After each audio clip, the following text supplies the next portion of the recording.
aussi, comme Serge, l'âme de ce lieu. Donc je tiens aujourd'hui, au nom de nous tous, à lui souhaiter un excellent anniversaire et j'espère que nous aurons l'occasion de fêter la famille Laurent qui a été effectivement la gardienne de ce lieu magique. Voilà.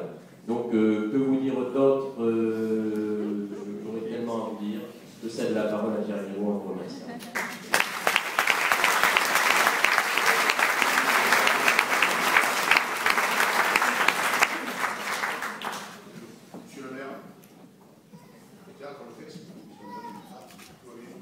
Oui, monsieur le maire, merci de cette magnifique fresque historique. Merci de rappeler que sur cette scène, nous sommes quelques-uns à partager la paternité de ce lieu, de cette restauration.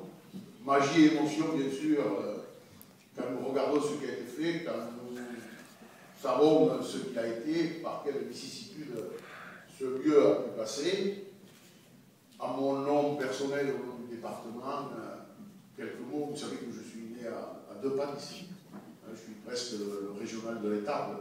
Je suis né un peu avant qu'il soit fermé. Donc vous comprendrez que mon âge me permet de faire quelques remarques. Et je voudrais, monsieur le maire, les faire positives, les faire sur le théâtre, sur ce qu'est le théâtre. On a vu tout à l'heure devant la porte ce qu'est le spectacle vivant. Le spectacle dans lequel, à un moment donné, celui qui le présente n'est plus lui-même, il est autre chose, il est quelqu'un de nouveau, il se transcende pour nous expliquer que sur une scène de théâtre, effectivement, l'acteur à la fois fait passer un message qui est celui de la personne qu'il représente, mais aussi celui que lui-même il est. Et je suppose que dans cette salle, sur cette scène, nous sommes quelques-uns à nous rappeler nos glorieuses affaires scolaires où le temps de la récitation, ou le temps en classe de réciter quelques vers de Molière, de Racine ou de Corneille faisait la joie de nos enseignants et de nos collègues assis sur les mêmes bancs que nous. C'était aussi le moment où on se lançait même dans des opérations théâtrales de réponse les uns aux autres. Je crois que c'était le bon temps. Et je me rappelle, il doit y avoir ici quelques enseignants, élèves à l'école normale d'instituteurs à Montpellier. Quand nous étions en dernière année, il y avait pratiquement l'obligation d'essayer de s'essayer au théâtre. Et nous avions un prof de français, du personnage, je ne sais pas, il doit avoir quelques années, monsieur Ménardo, qui nous faisait promener auprès de notre fin d'année dans les petits villages au foyer gros de ce département. C'était bien sûr pas l'Opéra Garnier, une grande métropole, c'était Saint-Jean-de-Fosse, Saint-Étienne d'Estréchou, Colombière. Et nous avions une partition, bien sûr, chacun qui était plié dans un classeur. Et sur la première page de ce classeur, il y avait une phrase de Jules Renard que je souhaite que nous retenions ici parce qu'elle symbolise un peu ce qu'est cette ville. Et Jules Renard, l'auteur de Paul de Carotte, à l'humour parfois décapant et décalé, disait « Nous voulons de la vie au théâtre et du théâtre dans la vie ». Je crois que ça résume effectivement ce qu'est cette ville, monsieur le maire, vous le rappeliez. Cette ville, ce sont des lieux d'abord, le cinéma municipal, une médiathèque, le théâtre aujourd'hui, nouveau maillon dans l'acte culturel, la maison du médias. Donc vous dites aujourd'hui qu'il faut effectivement faire autre chose. Un lieu de façon, un lieu de démonstration, le musée de Biocélianet, des lieux dans lesquels l'auditorium de Villapointe au lycée, c'est des lieux dans lesquels, à un moment donné, on peut transmettre sa passion pour ce qu'est l'acte culturel. Et au milieu de tout ça, avec tout ça, des associations qui font la richesse de cette ville et qui s'appuient sur ces structures.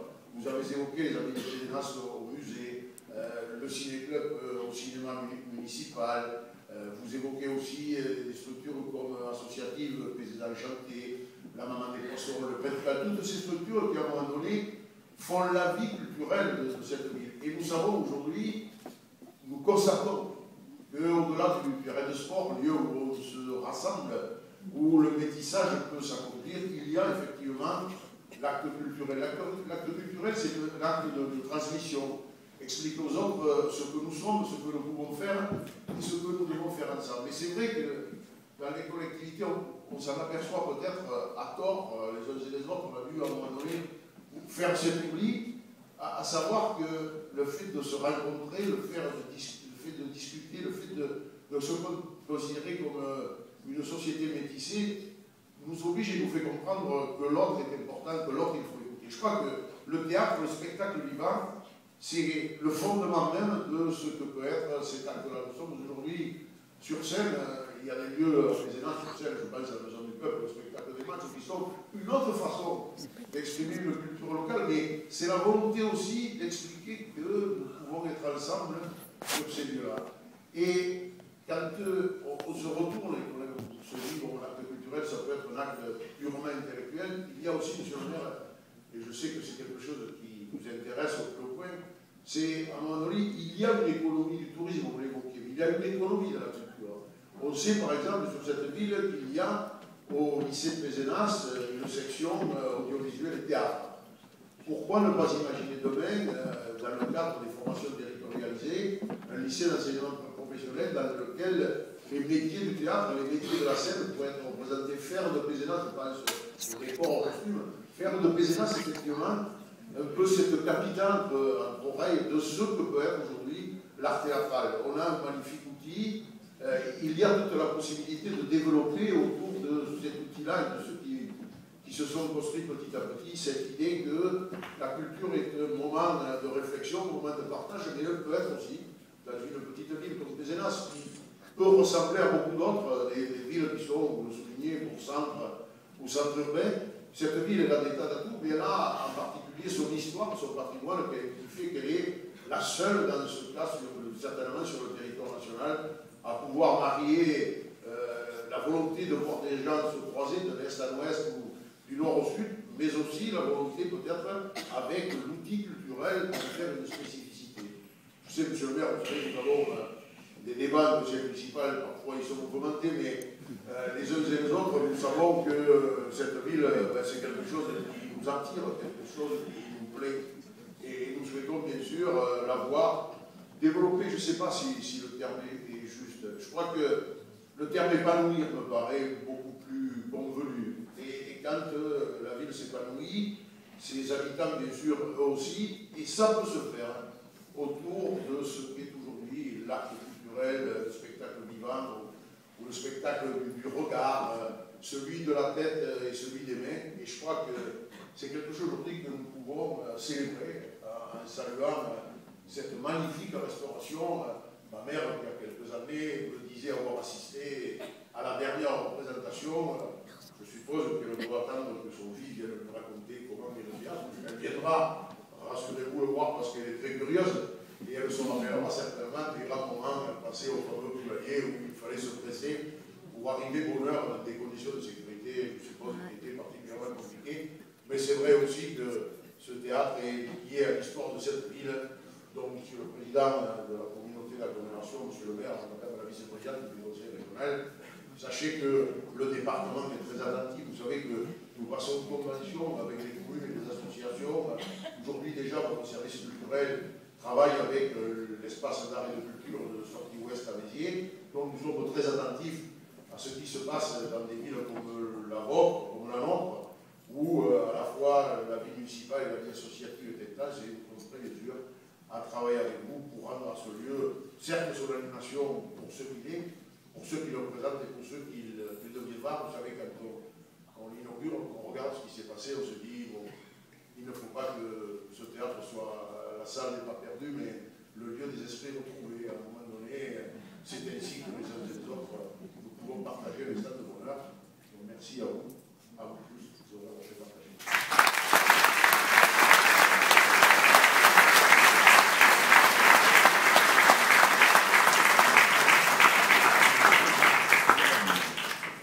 Monsieur le maire, messieurs les élus, mesdames et messieurs les conseillers municipaux de Pézenas et mesdames et messieurs les artisans de cette œuvre magnifique.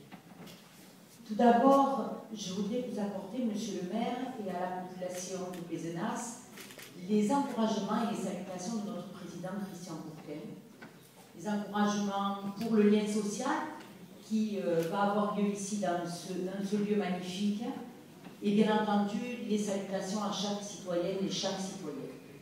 Je voudrais non pas parler d'aménagement du territoire, mais plutôt dire un mot sur les métiers, parce que les métiers sont ma passion, et du fait de ma délégation, vice-présidente en charge de la formation et de l'apprentissage, je voudrais dire combien, ici, après avoir entendu les 3 coups, c'est la première fois dans mon rôle d'élu qu'il y avait 3 coups avant que nous prenions la parole, c'est formidable, combien je suis sensible à cette réalisation, à tous ces savoir-faire que nous devons continuer à accompagner dans leur transmission à nos jeunes.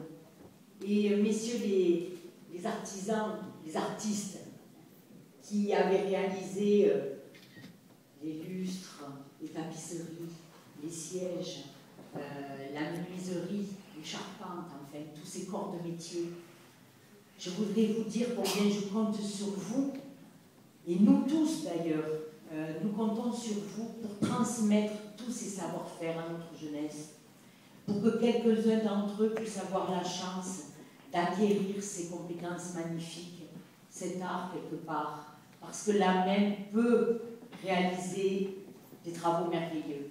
Alors c'est sur cet aspect-là que j'avais envie de m'exprimer, parce que c'est celui qui me touche quelque part le plus dans mes fonctions. Et puis sur la conservation du patrimoine, bien sûr. Je crois qu'il est indispensable que nous puissions, nous qui avons en charge les budgets de nos collectivités, que nous puissions nous mettre ensemble pour transmettre ce patrimoine, le restaurer, le transmettre aux générations futures. C'est quelque part non seulement un grand plaisir, un enthousiasme merveilleux, mais c'est également une responsabilité, et c'est une responsabilité d'élu de tout faire pour que ce patrimoine reste vivant. Et puis un dernier mot sur la culture.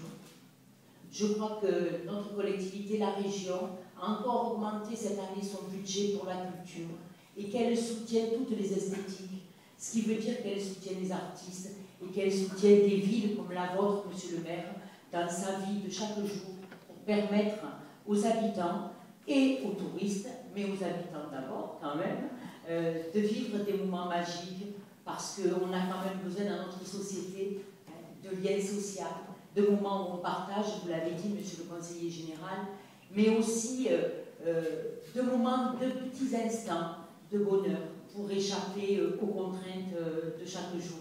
Donc, ce que je souhaite, c'est une vraie vie, que ce théâtre populaire, vous l'avez dit, puisse être, que le peuple de Pézenas puisse s'approprier ce théâtre et en faire plein d'événements qui soient des moments magiques. Merci de votre invitation et puis encore bravo à tous ceux qui ont contribué à cette magnifique réalisation.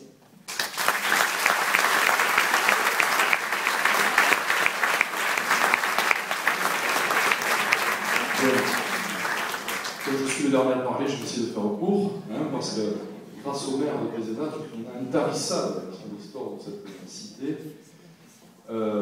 Figaro, bientôt d'ailleurs, peut-être votre maison rentrera dans celle qui vous a lunette, peut-être rentrera peut-être dans le patrimoine. C'est moi. Oui, peut-être vous. Ce que je voulais vous dire moi aujourd'hui, d'abord, monsieur le maire, c'est la fierté collective qui nous anime avec le maire de Laglo. Je salue d'ailleurs le maire de Pau et le maire de Montagnac qui sont au premier rang, monsieur le sénateur honoraire, qui c'est moi, qui Belfaux qui est également parmi nous. Cette fierté parce que on ne sait pas où poser les yeux, tellement c'est beau, tellement ce travail a été fait, on le sent avec passion et une véritable compétence chevillée à chaque artisan qui a posé sa patte, sa main dans ce théâtre. Alors, monsieur Larpin, vraiment, avec monsieur Pétavin, vraiment bravo. Monsieur Larpin qui est quand même architecte des monuments historiques. Normalement, lorsqu'on a un architecte des bâtiments de France ou du monument historique qui intervient, on n'a pas plus de sous que ça. Et là, l'État, à travers la DRAC, a participé à la rénovation de ce théâtre et qu'ils en soient remerciés, puisque c'est quand même un chantier, personne n'a dit, mais qui a coûté 3 200 000 €. Alors bien sûr, la région et le département, et je le disais, l'État ont participé. La plus grosse part en est revenue à l'agglomération avec 1 800 000 € d'investissement.